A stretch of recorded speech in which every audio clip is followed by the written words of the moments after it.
Hello bull trackers. दोस्तों, Iran war शुरू होने से पहले हमने आपके साथ निफ्टी के दो टारगेट शेयर किए थे। एक मीडियम टर्म का 23,600 का, जो कि ऑलरेडी मीट हो गया है, और ईयर एंड का लॉन्ग टर्म टारगेट हमने 22,000 का शेयर किया था। और दूसरी तरफ अगर आप देखें कि क्रूड में आग लगी हुई है और ईरान ने कहा है कि हमें $200 के क्रूड के रेट के लिए तैयार रहना चाहिए। तो प्रश्न ये उठता है कि इस सब का मार्केट पर क्या इम्पैक्ट पड़ेगा और 22,000 का टारगेट क्या समय से पहले मार्केट हमें दिखा देगा।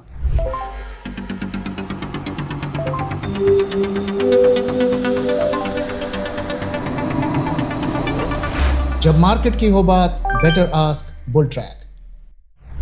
तो क्रूड को लेकर काफ़ी लोगों ने बात की है, अपने अपने प्रोजेक्शंस, आउटलुक और टारगेट्स दिए हैं। तो आइए इस पर हम एक नज़र दौड़ाते हैं। तो अरामको के जो सीईओ हैं, और अरामको जो है वर्ल्ड की लार्जेस्ट ऑयल प्रोड्यूसर कंपनी है, उन्होंने कहा है वॉन्ट्स ऑफ सीवियर चेन रिएक्शन। और उन्होंने कहा है Iran war is the biggest crisis the region's oil and gas industry has faced. Biggest crisis वो कह रहे हैं, यानी कि इससे पहले जो भी सिचुएशन हुई, जितनी भी लड़ाइयाँ हुई, उससे ये बड़ा संकट है, ऐसा दुनिया की सबसे बड़ी ऑयल प्रोड्यूसिंग कंपनी कह रही है। Inventory is at 5-year low, global stocks depleting faster due to the conflict. वहाँ से 20 से 25% ऑयल जाता है और जो 90% वो ऑयल जो वहाँ से जाता है वो इस वक्त रुका हुआ है, जिसकी वजह से वॉर प्रीमियम काफ़ी ज़्यादा बढ़ गया है। Gulf exports could halt with in days, पूरी तरीके से वहाँ पर रोक दिया जाएगा, एक्सपोर्ट पूरी तरीके से रुक जाएंगे। और आज हमने खबर सुनी कि कई शिप्स को वहाँ पे उड़ा दिया। एक तरीके से वार्निंग दिया गया, ईरान ने वार्निंग दिया है कि जो भी अमेरिका का एलाई होगा उनके शिप्स को हम छोड़ेंगे नहीं, एक भी लीटर का तेल वहाँ से नहीं जाएगा। और जो ये बात हो रही है gulf exports could halt with in days, तो इसमें जो गल्फ के प्रोड्यूसर्स हैं उन्होंने फोर्स मैजोर घोषित कर दिया है, यानी कि जो भी उनके प्रॉमिस थे वो मीट नहीं करेंगे। कतार एनर्जी, जो कि गैस की सबसे बड़ी प्रोड्यूसर है, has already halted LNG production, और इसी का इम्पैक्ट हमारे देश में देखने को मिल रहा है। आज ये कहा गया कि देख एलपीजी का कोई संकट नहीं है, सब कुछ नॉर्मल है, सप्लाई है, रिजर्व है। तो भैया प्रॉब्लम क्यों हो रही है? क्यों इतने लोग, इतने रेस्टोरेंट्स बंद हो रहे हैं? मुझे समझ नहीं आता किसकी बात को आप माने। एक तरफ इतने रेस्टोरेंट्स बंद हो रहे हैं, जोमेटो में भी लिस्टिंग घट गई हैं, लोग जो है रेगुलर खाना सर्व नहीं कर रहे। दूसरी तरफ ये कहा जा रहा है एलपीजी का कोई संकट नहीं है। मुझे पता नहीं किस तरीके की यहाँ पर बातें हो रही है। So Qatar's LNG restart is the bigger risk, और इनके जो एक्सपेंशन के प्लान थे वो अब डिलेड हो गए 2027 तक। एनालिस्ट से LNG exports won't resume until Hormuz transit is 100% safe. For harder to restart the crude pipelines. तो यहाँ पर ईरान भी ये कह रहा है कि हम वहाँ से ऑयल पास नहीं होने देंगे, तो कोई रास्ता यहाँ पर नहीं दिख रहा है। और ईरान ने ये भी कहा है कि सस्ते तेल को अब भूल जाइए, और ऐसा नहीं हो सकता कि हम सैंक्शंस की मार झेलें, हम सारी प्रॉब्लम्स का सामना करें और दुनिया सस्ते ऑयल को यूज़ करे, उसका फ़ायदा उठाए। तो उन्होंने अब क्लियर कट एक 3-point सोल्यूशन दिया है कि अगर आपको वॉर रुकवानी है तो आपको हमें गारंटी देना पड़ेगा कि आप कभी भी हमें अटैक नहीं करोगे, और साथ में जो ये खर्चा है, जो हमें डिस्ट्रक्शन हुआ, वो आपको देना पड़ेगा। तो आपको कहीं से भी ये क्लूज नहीं मिलेंगे कि ये लड़ाई जल्दी ख़त्म होने वाली है।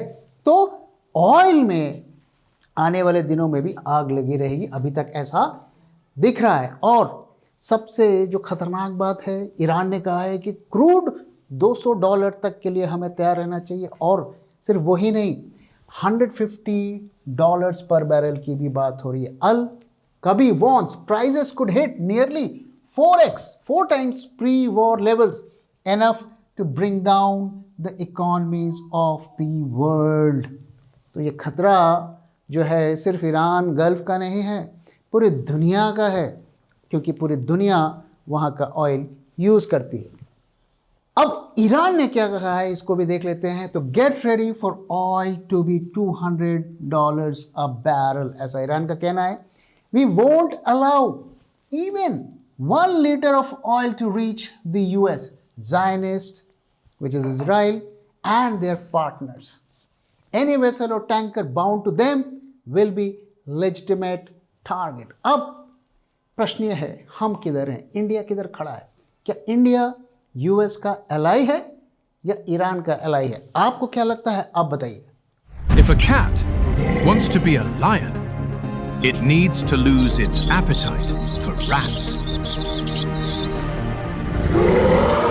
What do you want to be? Bulltrack Global Portfolio. Think big, think global.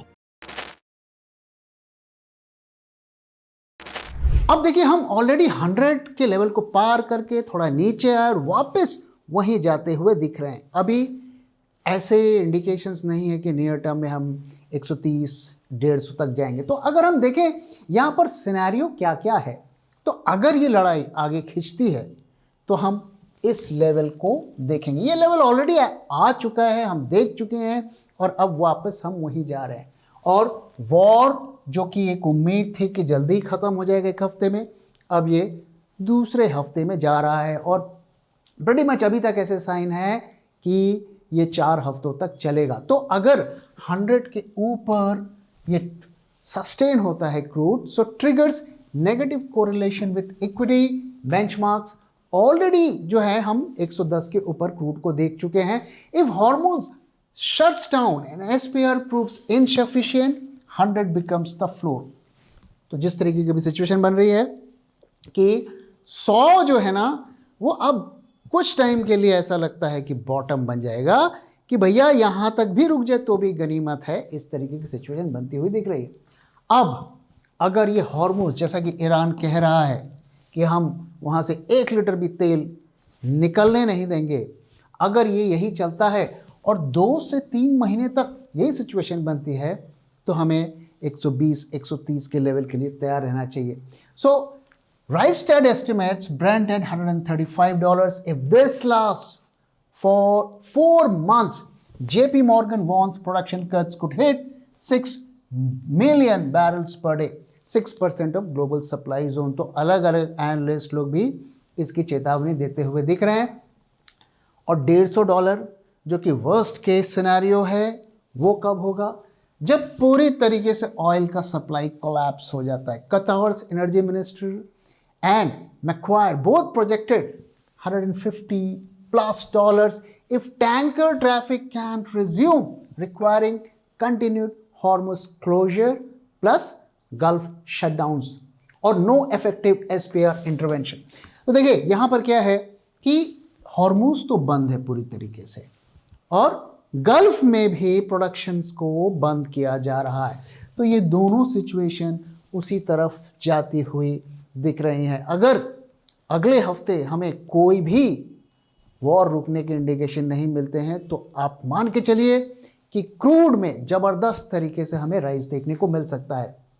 अब यहाँ पे देखिए, IEA जो कि एक ग्रुप, कई कंट्रीज़ का ग्रुप है, उन्होंने 400 मिलियन बैरल्स का SPR रिलीज किया है, largest coordinated stockpile draw in history with the US contributing the bulk.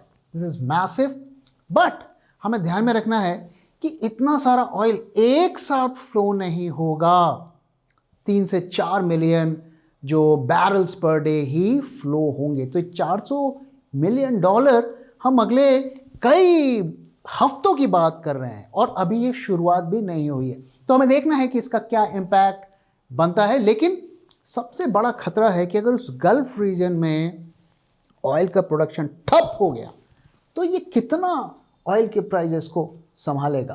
अब ऑलरेडी हम ऑयल $100 के आसपास जाता हुआ हमें दिख रहा है, और अगर इससे ऊपर जाता है और या $100 पे सस्टेन करता है, तो क्या इसके हमारी इकॉनमी पर और मार्केट्स पर इम्पैक्ट पड़ेगा और निफ्टी पर क्या पड़ेगा, आइए समझते हैं।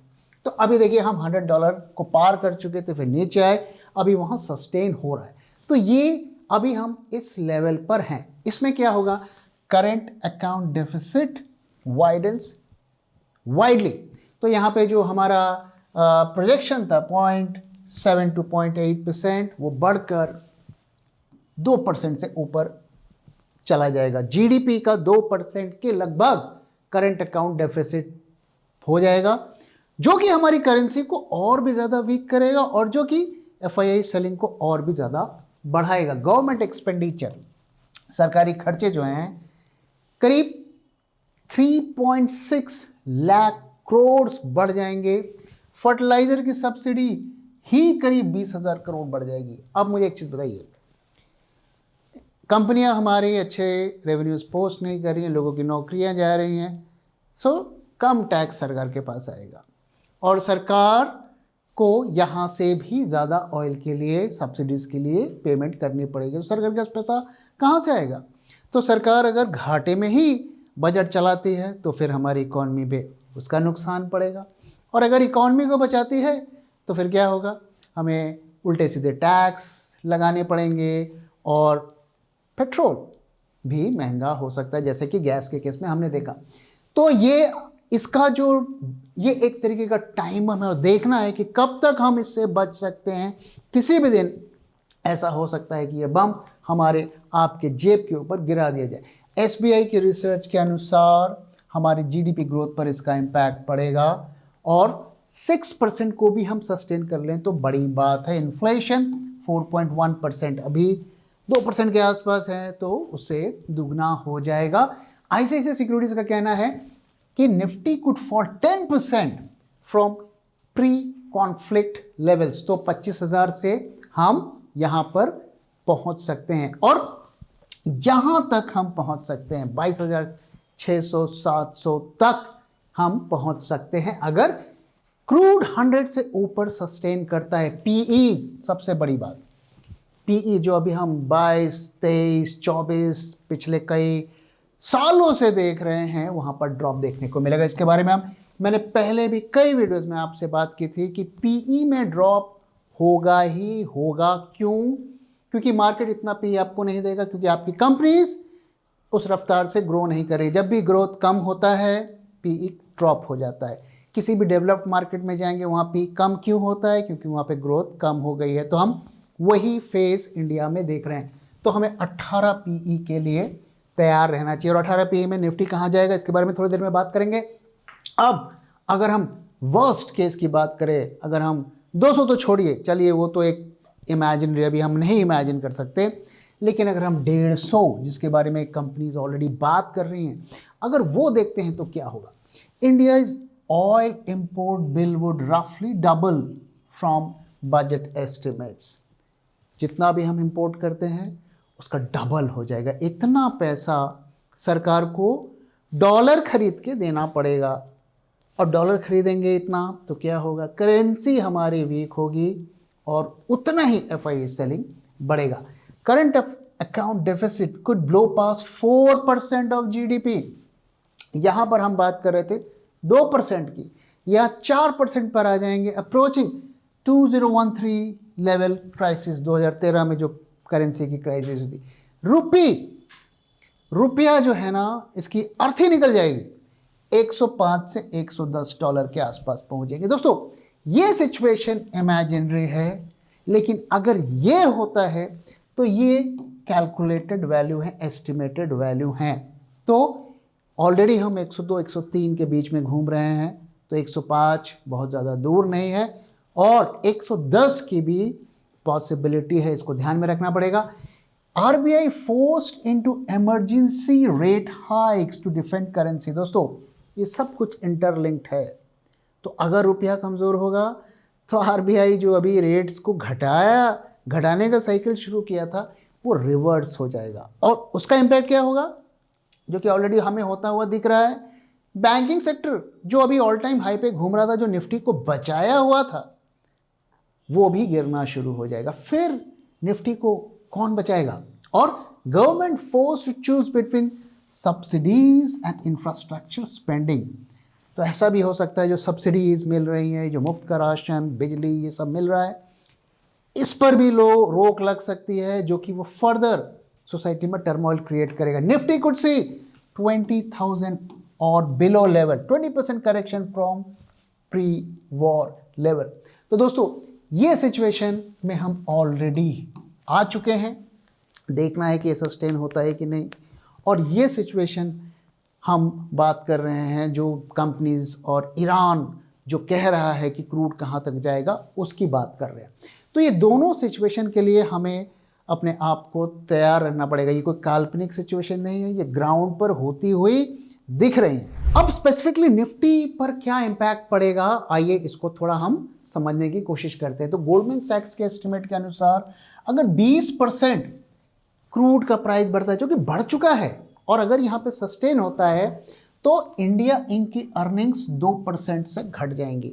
क्यों? क्योंकि क्रूड महंगा है तो सब चीज़ महंगा होगा, सब रॉ मटेरियल्स जो यूज़ करते हैं वो होगा, जिससे उसकी अर्निंग्स पर इम्पैक्ट पड़ेगा। क्रूड ये 20% का एस्टिमेट है, क्रूड ऑलरेडी उसका डबल बढ़ चुका है since February 28। That implies a 3.5 to 4% earning cut. अभी हमें देखना है कि इस लेवल पर अगर सस्टेन होगा तो 4% तक जो है इंडिया इंक के रेवेन्यूज पर हमें इम्पैक्ट देखने को मिलेगा। दोस्तों अगर आप देखिए हमारी जीडीपी 6, 7, 8% के रेट से ग्रो कर रही है ऑफिशियल फिगर्स के माने, लेकिन कंपनी के रेवेन्यूज भी उसी रेट से ग्रो कर रही हैं, जो कि नेचुरल नहीं है। नॉर्मली जो इंडिया इंक के रेवेन्यू जीडीपी के नंबर से 4% ज़्यादा ग्रो करती हैं, वैसा होता हुआ नहीं दिख रहा है। तो अगर 6-7% के रेट से इंडिया इंक के रेवेन्यू ग्रो कर रही है और उसमें 3-4% का कट हो जाएगा तो वो क्या कमाएंगी और क्या हम पी कमांड करेंगे। तो इसलिए ये मार्केट के लिए एक बड़ा खतरा है। $100 पे भी अगर क्रूड सस्टेन होता है, कंसेंसस निफ्टी जो ईपीएस है वो 1250 है करंटली। अगर अभी देखें जो एक एस्टिमेट है 1250 का ईपीएस है और इसमें 21-22 का पीई दिया जा रहा है, तो करंट लेवल पर हम आ जाएंगे। तो अगर $100 के ऊपर क्रूड सस्टेन होता है तो अब ये 1250 का ईपीएस घट के 1175 से 1200 के बीच में आएगा। और साथ में जैसा कि मैंने आपके साथ शेयर किया, पीई में भी ड्रॉप देखने को मिलेगा। 18 पीई पे हम निफ्टी को ट्रेड होता हुआ दिखेंगे, जो कि हमें बताएगा 21,150 से 21,600 तक ये पहुंच सकता है। तो हमारा 22,000 का जो टारगेट है, क्या वो समय से पहले आ जाएगा? It all depends upon crude. अगर 100 से ऊपर क्रूड सस्टेन होता है तो शायद हमें साल के अंत तक इंतजार ना करना पड़े। अब ऑलरेडी देखिए गैस की शॉर्टेज ऑलरेडी हमें होती हुई दिख रही है, और अगर इसमें सब्सिडी को नहीं बढ़ाया तो सिलेंडर का प्राइस बढ़ाना पड़ेगा, और अगर ये बढ़ाया तो क्या होगा? महंगाई बढ़ेगी। तो दोनों तरफ से इस वक्त प्रॉब्लम है। तो gas shortage plus fuel pass through could add 1.4 to 2% BPS in CPI. मतलब 2 से 4% तक महंगाई बढ़ सकती है इस ऑयल के खेल की वजह से, जो कि बैंक में जो रेट कट्स की साइकिल है उसको पूरी तरीके से खत्म कर सकती है। अब देखिए ये जो तेल जो कुछ भी हो रहा है, अगर आप देखें ग्लोबल मार्केट्स में तो सब मार्केट्स में अलग अलग उसका इम्पैक्ट देखने को मिल रहा है अलग अलग रीजन से, लेकिन इंडियन मार्केट जो है ना ये सबसे ज़्यादा वनरेबल है इस रीजन से। क्यों? क्योंकि we import 90% of crude, 50% from Middle East with only 20 से 25 days of reserves। अब तो वो ऐसा भी नहीं लग रहा कि 20 से 25 दिन का रिजर्व है, क्योंकि जिस तरीके का एलपीजी को लेकर हाहाकार मचा हुआ है वो सोचने वाली बात है।